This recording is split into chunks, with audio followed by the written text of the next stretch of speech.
മനസ്സിൽ നിറഞ്ഞു നിൽക്കുകയാണ് വയനാട്. എല്ലാവരുടെയും മനസ്സിൽ ഒരു നിമിഷാർത്ഥത്തിൽ ഒന്ന് കണ്ണു ചിമ്മുന്നതിന് മുമ്പ് എത്രയോ ജീവൻ പൊലിഞ്ഞു പോയി എന്നുള്ളതാണ് യാഥാർത്ഥ്യം. കഴിഞ്ഞ ദിവസങ്ങളിലൊക്കെ പത്രങ്ങളിലും ടി വികളിലും കുഞ്ഞുങ്ങളെ കാണാതെ കരയുന്ന അച്ഛനും അമ്മയും അച്ഛനെയും ഇല്ലാത്ത ഒറ്റപ്പെട്ട മക്കളും ആ സ്ഥിതി കാണുമ്പോൾ തന്നെ നമുക്ക് വലിയ വിഷമമുണ്ടാകും. കഴിഞ്ഞ ദിവസം പത്രത്തിൽ വന്ന ഒരു വാർത്ത, ഇത് കുറേ നോട്ടുകെട്ടുകൾ പ്ലാസ്റ്റിക്കിനകത്ത് പൊതിഞ്ഞ് വെച്ചിരിക്കുന്നു.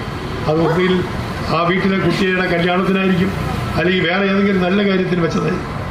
ഈ വന്ന സർവ്വസംഹാരിയായ പ്രളയം അത് അടിച്ചിറക്കി എല്ലാം പോയപ്പോഴും ആ പണത്തിൻ്റെ ഒരു വ്യക്തത അവിടെ നമ്മൾ കാണണം. ഓരോരുത്തരുടെയും പണം മാത്രമല്ല, എൻ്റെ ഓർമ്മയിൽ നമ്മുടെ കേരളത്തിൽ ഉണ്ടായിട്ടുള്ള ഏറ്റവും വലിയ ദുരന്തമാണ് വയനാട് ഉണ്ടായ ദുരന്തം. അതിൽ ഏറ്റവും കൂടുതൽ കഷ്ടനഷ്ടങ്ങൾ അനുഭവിച്ചിട്ടുള്ളത് കർഷകരാണ്. പാവപ്പെട്ട കർഷകർ, അവരുടെ എല്ലാം പോയി, സമസ്തവും പോയി.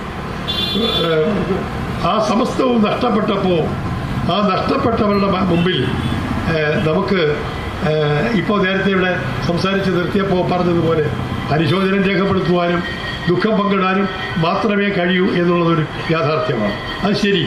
അതിനപ്പുറം ഒരു യാഥാർത്ഥ്യമുണ്ട്. ആ യാഥാർത്ഥ്യമാണ് നമ്മൾ കാണേണ്ടത്.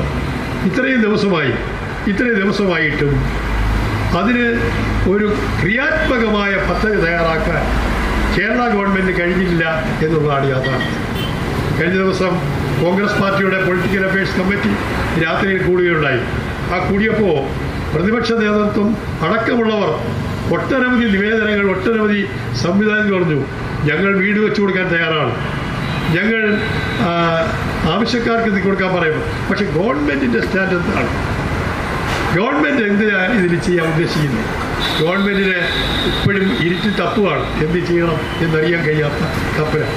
ഇന്നലെ കഴിഞ്ഞ വിഷമങ്ങളിൽ കുറച്ച് പേർക്ക് 6 ലക്ഷം രൂപ കൊടുത്തു, കുറച്ച് പേർക്ക് ഇത് കൊടുത്തു. ഇതൊക്കെയല്ല, കോൺക്രീറ്റായ ക്രിയാത്മകമായ ഒരു കാര്യം ആദ്യത്തെ 10 ദിവസത്തിന് ശേഷം പ്രഖ്യാപിച്ചിരുന്നെങ്കിൽ ആ പ്രഖ്യാപനത്തിനും അതിനനുസരണമായി ലോകമെമ്പാടുമുള്ളവരുടെ സഹായവും ഈ ഭാഗത്തേക്ക് വരുമായിരുന്നു. ഇപ്പോഴും ഇരുട്ടി തപ്പുകയാണ്. എങ്ങനെയാണ് സ്ഥലം എവിടെന്ന് കണ്ടെത്തും? സ്ഥലം എവിടെ വിടും? വീട് വെച്ച് കൊടുക്കും? എങ്ങനെയാണ് ഇവരെയൊക്കെ പുനരധിവസിപ്പിക്കുന്നത്? എങ്ങനെയാണ് ഇവരുടെ കഷ്ടനഷ്ടങ്ങൾ പരിഹരിക്കേണ്ടത്? അതൊന്നും ചിന്തിക്കാൻ കഴിവില്ലാത്ത അശക്തമായ ഒരു ഗവൺമെൻറ്റിൻ്റെ ഏറ്റവും മോശപ്പെട്ട പ്രതികരണമാണ്, പ്രകാരമാണ് ഈ വയനാട് കാര്യത്തിലുണ്ടായിട്ടുള്ളത്.